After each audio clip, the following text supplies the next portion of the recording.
이 청약 제도의 근간은 적절한 분양가인데 분양가를 낮추면 낮출수록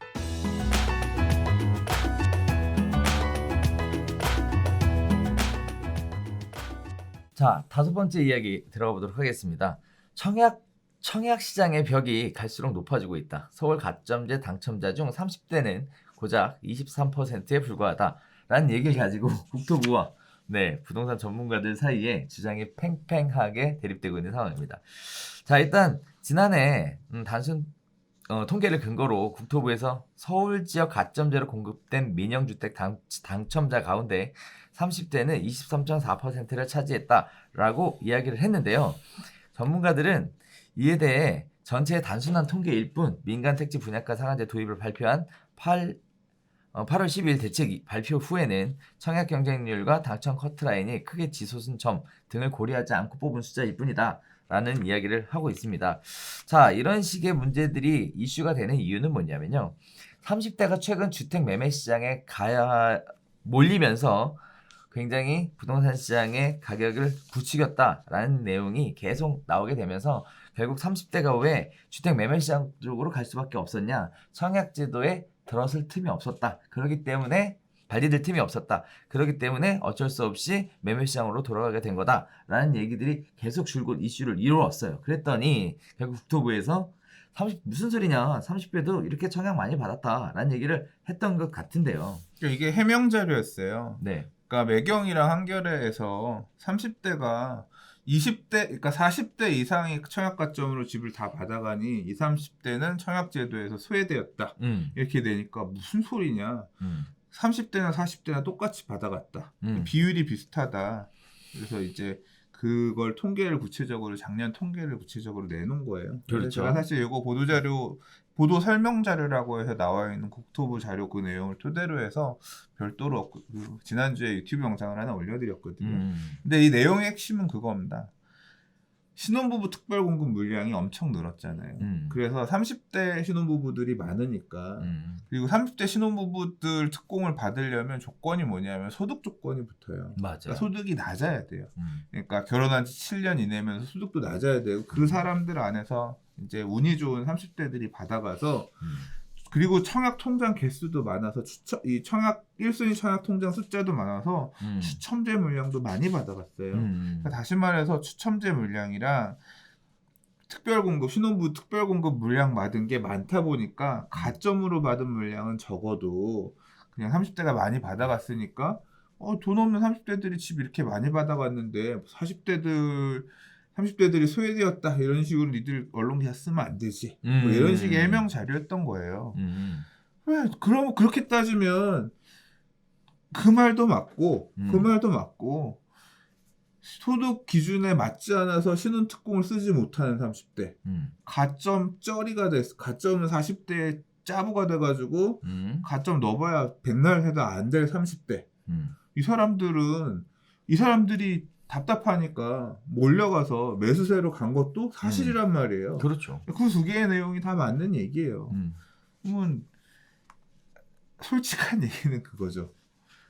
신혼부부 특공 받는 그 30대는 니들이 생각하는 30대고 그거 해당이 안 돼서 좋은 지역에 새 받고 싶은데 이거 방법이 안 돼가지고 몰려가는 30대가 있는 것은 인정해야지. 그 사람들은 억울하잖아. 그렇죠. 억울하죠. 네, 제도에서도 배제되어 있고 배제되어 있는 게 맞지. 그렇죠. 그런 허들이 아예 없었으면 똑같이 뭐 예를 들어 소득 조건 없이 뭐 7년 이내 라고 했으면 또 모르겠어요.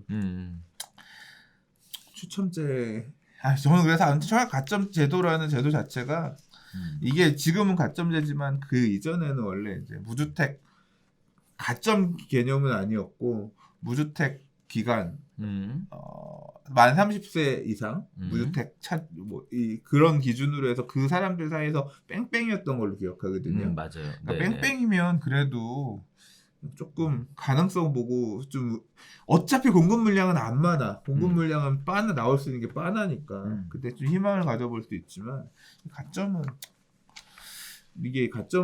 일종의 들고 가는 출발선의 문제이기 때문에 물론 이제 이거 읽으면서 굉장히 많이 답변 달리는 내용 중에 우주택을 그렇게 오래 있었던 40대가 먼저 받아야 되는 거 맞는 거 아니냐 이제 그런 라는 얘기도 비판도 있죠. 있어요. 그럼요. 아니, 뭐 그거는 저는 사실 그 비판에 대해서 동의하진 않아요.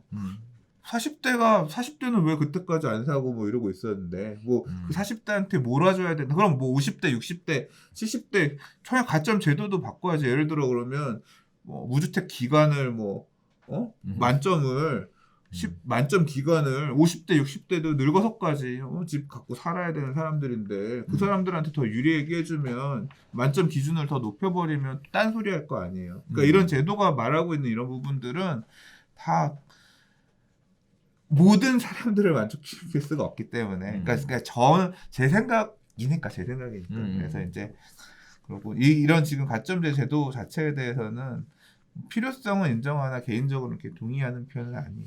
자, 지금 청약에 대한 이야기를 좀 나누고 있는데요. 30대가 청약 가점제 상황에서 높은 가점을 받을 수 없는 것은 누구나 다 이해할 수 있는 부분이라고 생각을 합니다.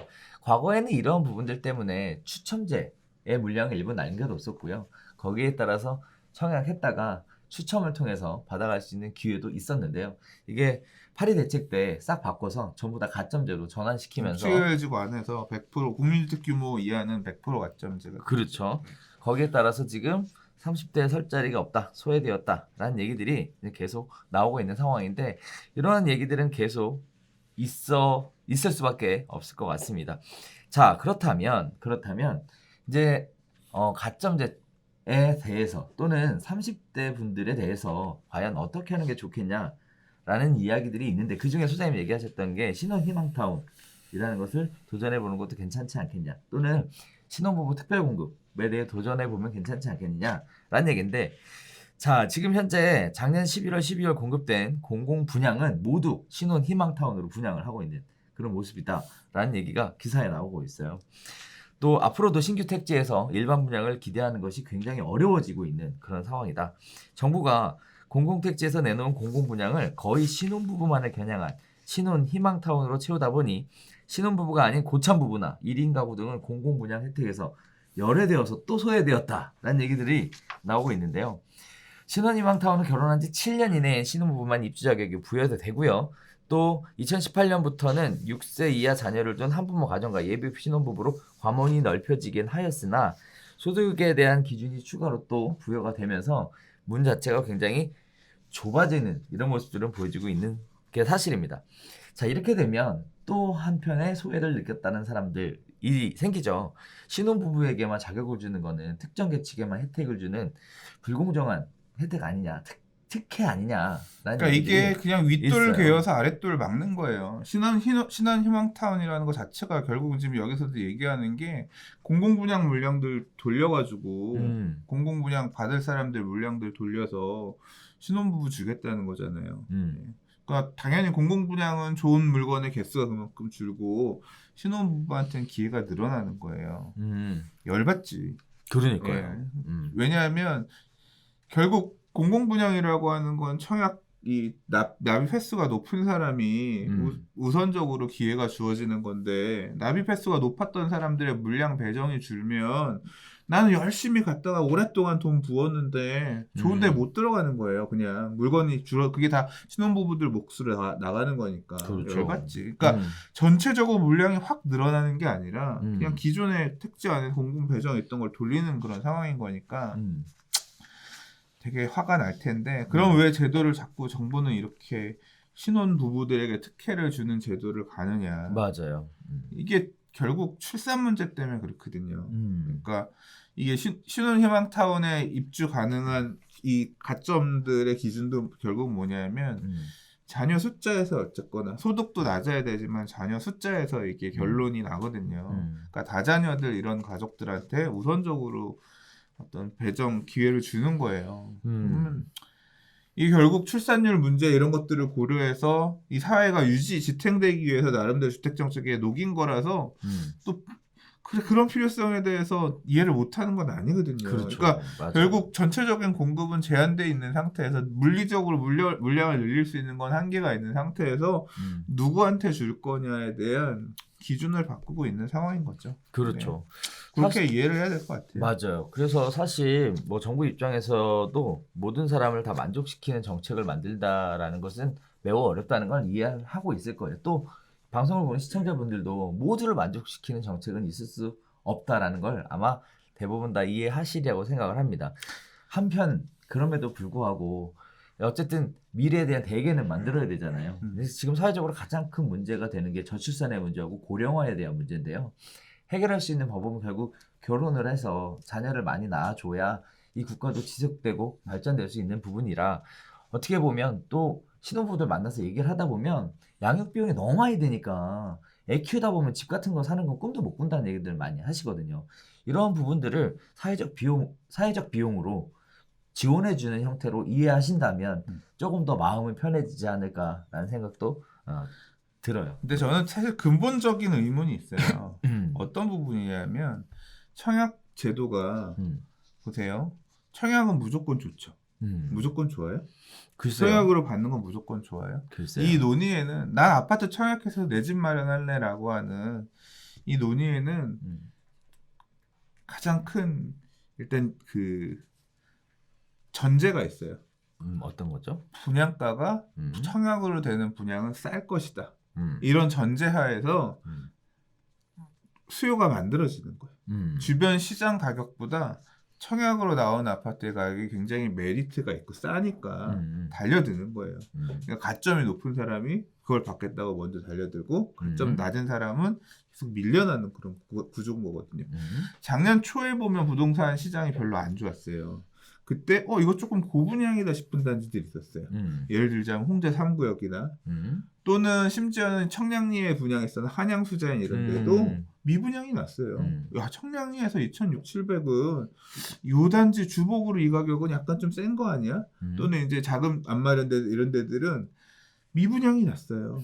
그래서 줍줍하고 그 물량들이 어느 정도 지금 그 홍대 3구역, 홍대 효성행턴 같은 경우는 줍줍을 2번인가 했나 그랬어요. 그러니까 그 청약 계약률도 엄청 낮았고, 그래서 다시 무순위 청약 넣고 또 다시 줍줍하고 이랬었거든요. 그때 가서 주셨으면 지금 다들 대박 났지. 그렇잖아요. 그런 것도 사실은 야 그거라도 받으면 대박인데 떨어질지 모르겠는데 이 가격은 좀 센 거 아니야라고 하면서 안 들어갔었단 말이야. 결국은 이 청약 제도의 근간은 분양가? 적절한 분양가인데 분양가를 낮추면 낮출수록 30대는 나는 조금 분양가 더 내도 좋은데 나는 더 낼 수 있는데 그러면 사람들이 좀 고가점 사람들이 안 들어오면 나한테 기회가 올 수 있을 텐데 너무 싸게 박박 눌러가지고 사업 시행자들의 수익을 박박 긁어다가 청약자한테 주려고 하니까 그렇게 청약하려고 한 고가점 청약자도 너무 많은 사회란 거 아니에요 지금. 그렇죠. 그러니까 소외되는 사람이 나오는 거죠. 그래서 아무튼 뭐 그래요. 그럼 분양가를 싸게 하는 게 좋은 게 맞지 않냐라고 하겠지만 분양가를 그렇게 싸게 계속 하라고 하면 공급이 안 되죠. 안 하겠죠. 안 짓지. 네. 안 짓는 데들 나오겠지. 뭐 과거에도 청약 제도 관련돼서 열풍이 불고 광풍이 불고 여러 가지 문제들이 있을 때 지금은 시행하지 않은 채권 입찰제 같은 것들도 시행했었던 기록들이 있습니다. 어쨌든 청약에 대한 시장 자체가 관심이 많으니까 이런 얘기들도 계속 나오게 되는 거고요. 동시에 소외되는 분들이 또 계속 생겨나게 되니까 계속 이슈가 되는 것 같습니다. 제도적인 부분이 미진한 부분이 있다면 조금씩 보완해 나가시는 것도 괜찮을 것 같고요. 또 한편으로는 미래를 내다보고 같이 더불어 살 수 있는 사회를 가기 위해서 조금 다른 상대방에 대한 이해를 해주는 것도 괜찮지 않을까라고. 너무 아름답게 얘기했나?